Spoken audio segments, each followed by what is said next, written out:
ஏய் விஷாலினி, அடிச்சு உன் மூஞ்ச வீங்க வச்சு பல்லெல்லாம் கழட்டிடுவேன் பார்த்துக்கோ. யாரை பார்த்து என்ன பேசிக்கிட்டு இருக்க? உனக்கு கொஞ்சமாவது அறிவு இருக்கா? எவ்வளவு தைரியம் இருந்துச்சுன்னா நீ விக்ரம் சாரை அவமானப்படுத்த நினைப்ப? உன்னையெல்லாம் இந்த மாதிரி ஸ்டுடியோக்குள்ள விடவே கூடாது.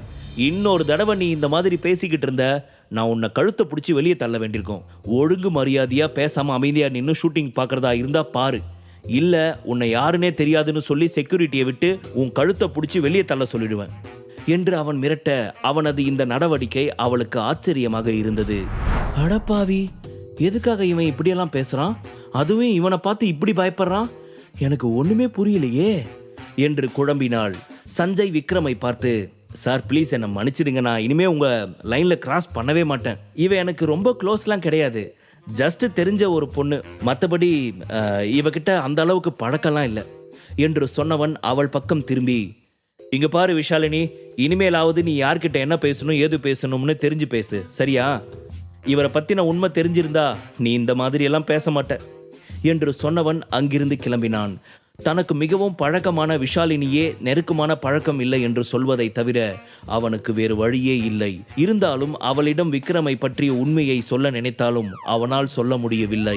காரணம், அன்று நந்தகுமாரும் விக்ரமும் தன்னை போட்டு புரட்டி எடுத்த பொழுது நந்தகுமார் அவனிடம் விக்ரமை பற்றிய எந்த ஒரு உண்மையையும் வெளியே தெரியக்கூடாது, மீறி தெரிந்தால் அவனது உயிர் இருக்காது என்று மிரட்டியிருந்தார். அதனால் விஷாலினியிடம் உண்மையை சொல்ல மறுத்தவன் அவளை லேசாக மிரட்டுவது போல மிரட்டிவிட்டு அங்கிருந்து சென்றான். என்ன பண்ணி இவன் சஞ்சயை மிரட்டி வச்சான்னு தெரியல, ஆனா இவன் பலே கில்லாடியான ஆளாதான் இருப்பான் போல. அதனாலதான் ரொம்ப பெரிய பணக்கார ஆளுங்களை, பிரபலமான ஆளுங்களை தன்னோட கைக்குள்ள போட்டிருக்கான். சௌந்தர்யாவை ஏமாத்தினது மாதிரி அந்த மித்திரனையும் ஏமாத்தி வச்சிருக்கான் போல என்று தனக்குத்தானே யோசித்தவாறு அவள் விக்ரமை பார்க்க, விக்ரமோ, உனக்கு எப்படி ரொம்ப பிரபலமான ஸ்டார்ஸ் எல்லாம் தெரியுமோ அதே மாதிரி எனக்கும் தெரியும். அதனால இனிமேலாவது நீ ரொம்ப வசந்தவன்னு காட்டுறதுக்காக போடுற அலப்பறத்தனத்தை எல்லாம் கொஞ்சம் ஸ்டாப் பண்ணி வச்சா நல்லா இருக்கும். ஏன்னா நீ போடுற பிளான் எல்லாமே ரொம்ப மொக்கையா இருக்கு. உனக்கு நீயே பல்பு வாங்குற மாதிரி இருக்கு. ஸோ அது உனக்கே ஆபத்தா போயிடுது என்று விக்ரம் சிரித்து கொண்டே சொல்ல, அவனது பேச்சு அவளுக்கு கோபத்தை வர வைத்தாலும் உண்மையில் விக்ரம் சொன்னது உண்மைதான் என்று புரிந்து கொண்டாள். காலையில் அவனை பார்த்ததில் இருந்து அவன் முன் தன்னை உயர்ந்தவள் என காட்டிக்கொள்ள நினைத்து அவள் போட்ட பிளான் எல்லாம் கடைசியில் அவளுக்கு அவமானமாகத்தான் போய் முடிந்தது. அதை நினைத்து பார்த்தவளுக்கு இன்னும் அவன் மீது கோபம் வந்தது.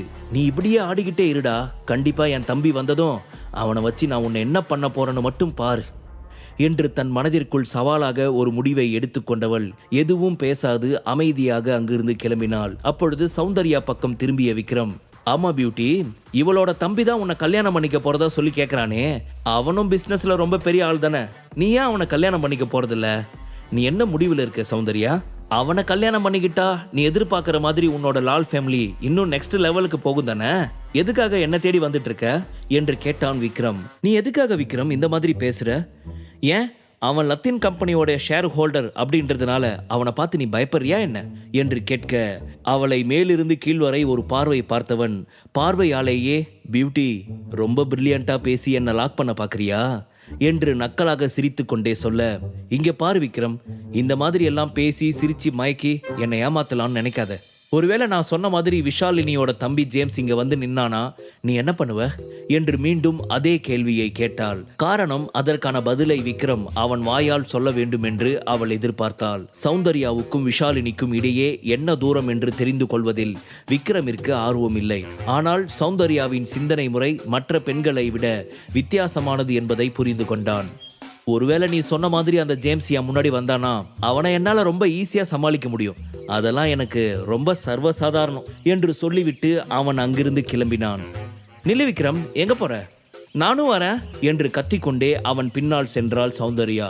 ஆனால் விக்ரமோ அவளது பேச்சை சிறிதும் காதில் வாங்கிக் கொள்ளாமல் அந்த ஸ்டுடியோவில் அதிக அளவு கூட்டமாகவும் பரபரப்பாகவும் இருந்த ஒரு இடத்திற்கு நுழைய போன சமயம் ஒரு பெண்மணி அவளை தடுத்தார்.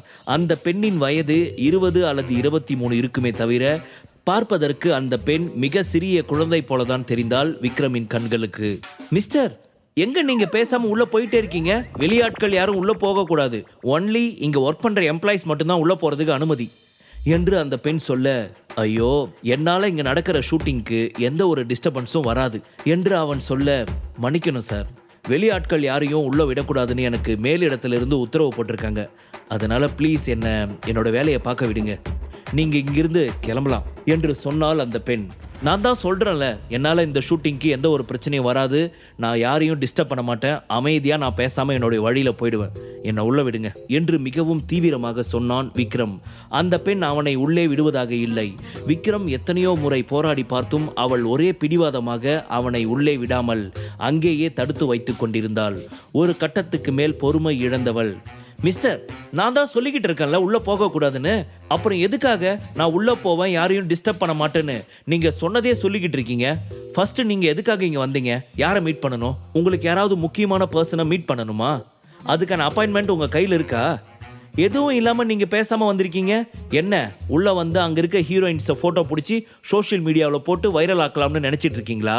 உங்கள மாதிரி ஆளுங்களுக்கெல்லாம் இதே தான் வேலையே என்று எரிச்சலாக சொன்னால் அந்த பெண். உண்மையில் விக்ரமின் ட்ரெஸ்ஸிங் சென்ஸை பார்த்துதான் அந்த பெண் அவனை உள்ளே விடாமல் தடுத்தாள்.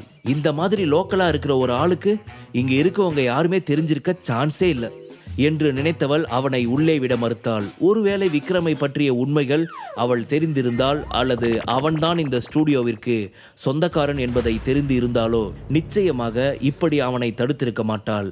அவளது இந்த நடவடிக்கை விக்ரமிற்கு சிறிது கோபத்தை வரவைத்தது. உடனே அவன் கோபமான குரலில், என்ன உங்களுடைய மேனேஜ்மெண்ட்ல இந்த மாதிரி தான் இங்க வரவங்களை ட்ரீட் பண்ணணும்னு சொன்னாங்களா என்ன என்று கேட்க, ஏய், நீ எங்க மேனேஜ்மெண்ட் பத்தி பேசுற அளவுக்கு நீ ரொம்ப முக்கியமான ஆளா?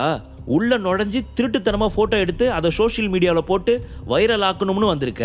உன்னை பார்த்தாலே தெரியுது நீ எவ்வளவு லோக்கலான ஆள், மட்டமான ஆள்னு. அப்படி இருக்கப்போ உள்ள உன்னை விட்டு வாண்டடா ஒரு பிரச்சனையை வாங்கி கட்டிக்க சொல்றியா?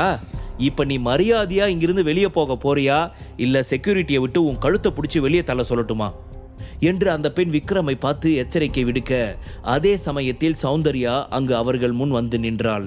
அவளை பார்த்த அந்த பெண்ணின் முகத்தில் புன்னகை மலர்ந்தது. சிரித்த முகத்துடன் அவள் சௌந்தர்யாவிடம், ஹாய் மிஸ் சௌந்தர்யா, நீங்க இங்க எதுக்காக வந்திருக்கீங்க? ஏதாவது முக்கியமான விஷயமா?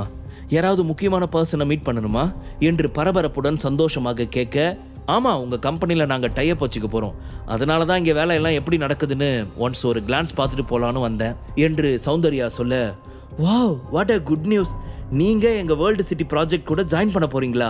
இது ரொம்பவே ஒரு நல்ல விஷயமா இருக்கு எனக்கு என்று சொன்ன அந்த பெண், அப்படின்னா நீங்க என் கூட வாங்க சௌந்தர்யா, நான் இங்க இருக்கிற எல்லா இடத்தையும் உங்களுக்கு சுத்தி காட்டுறேன், எனக்கு இந்த இடம் எல்லாமே அத்துபடி என்று சொன்னால் அந்த பெண்.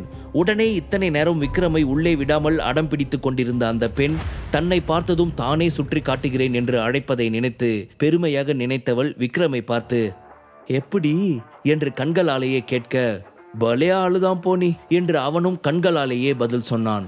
அதன் பின் சௌந்தர்யா அந்த பெண்ணிடம், இல்ல தேவையில்ல, நானே இந்த இடத்த ஃபுல்லா சுத்தி பார்த்துக்கிறேன் என்று சொன்னாள். அதை கேட்டு அந்த பெண் மென்மையாக சிரித்தாள். அப்பொழுது அவளது ஐடி கார்டில் இருந்த பாவனா என்ற பெயரை பார்த்த விக்ரம் அவளிடம், ஹே பாவனா, நீங்க மனோகர் குரூப்ஸோட மேனேஜர் தானே என்று கேட்க, அதை கேட்ட அந்த பெண்ணிற்கு ஆச்சரியம். நாம இந்த கம்பெனி மேனேஜர்னு இவனுக்கு எப்படி தெரியும் என்று மனதிற்குள் யோசித்தாள். முழு கதையையும் கேட்டு மகிழ பாக்கெட் FM ஆப்பை டவுன்லோட் செய்யுங்கள். லிங்க் டிஸ்கிரிப்ஷனில் கொடுக்கப்பட்டுள்ளது.